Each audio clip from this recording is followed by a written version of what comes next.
આ ગોવિંદ બજાણિયાનું બાથરૂમ નાવા માટે, કપડાં ધોવા માટે. ભાવના, ટોયલેટ ક્યાં જઈએ? બહાર જઈએ છીએ. તમે જોઈ રહ્યા છો ને આ બાથરૂમ.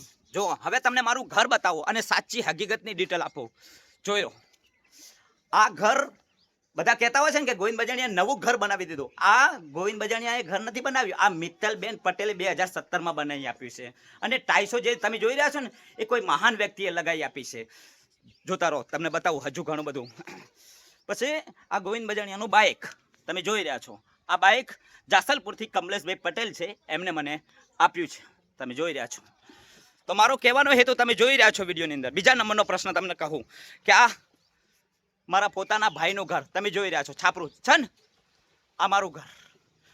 તો મારો કહેવાનો હેતુ એ છે કે અત્યાર સુધી આપણે 42 પરિવારોના ઘર બનાવ્યા. જરૂરિયાતમંદને કરિયાણાની કીટની વ્યવસ્થા 1000થી પણ વધારે કરી આપી છે, એ પણ આપના સહયોગ સપોર્ટથી. અને 5 દીકરીઓના સમૂહ લગ્ન કર્યા, એ પણ આપ સૌના સહયોગ સપોર્ટથી. અને હજુ પણ આપણે 2 દીકરીઓના લગ્ન કરાવી રહ્યા છીએ.